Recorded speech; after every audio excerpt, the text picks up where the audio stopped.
Here it is, the first long weekend of the summer. Many of us are eager for the Canada Day holiday celebrations and the accompanying fireworks. Canada is just a great place to be on July 1st, and actually Canada is just a great place to be.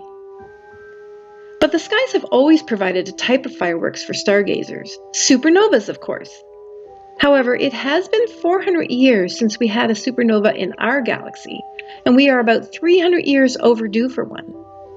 Visualizing the size of outer space is beyond our imaginations, especially when reading that so far in 2025, there have been 10,907 supernovas sighted, with 958 of them already confirmed.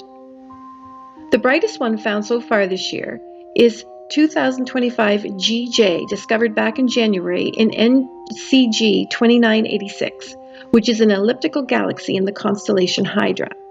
Here's a picture of NCG 2986. And here is Supernova 2025 GJ. Thank goodness it is pointed out with an arrow. So perhaps some might point out that these supernovae are not quite in the same visually stimulating category as our man-made fireworks, but what follows definitely is, and definitely worth celebrating. We talked about the Vera C. Rubin Observatory in a fun fact a few weeks ago, and the first images were recently released on June 23rd. This is an wow.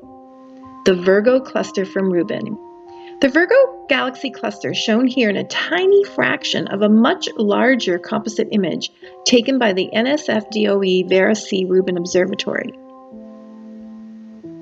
And here's another stunning image released on June 23rd, a composite of the Trifif and Lagoon Nebula. The resolution is jaw-dropping.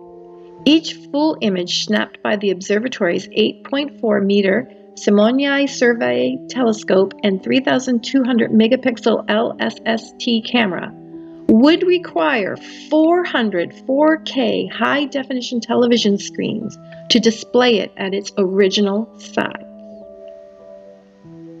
Once up and running, the Rubin Observatory will produce on the order of 20 terabytes of data each night as it images the entire southern sky every 3 to 4 days during the Legacy Survey of Space and Time. That is the LSST.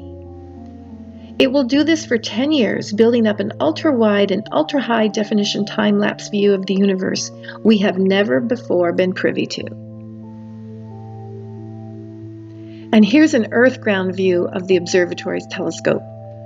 Pretty fantastic. Light from astronomical objects bounces off each of the telescope's 3 mirrors before entering the camera for imaging. Each image covers an area on the sky equivalent to 45 full moons or 9.62 square degrees. Once the LSST is underway, every night the telescope will step through the sky, snapping about 1,000 images per day, guided by an automated scheduler that takes into account factors such as weather and survey goals. The observatory will complete a full survey of the entire visible southern hemisphere sky from its location every 3 to 4 days and then start over again. So the Vera Observatory has become one of many of Earth's eyes on the skies.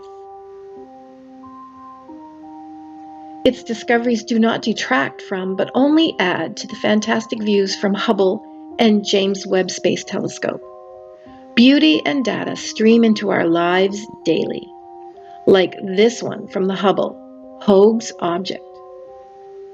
A nearly perfect ring of hot blue stars, pinwheels about the yellow nucleus of an unusual galaxy known as Hoag's object in this image by Hubble's Wide Field and Planetary Camera 2.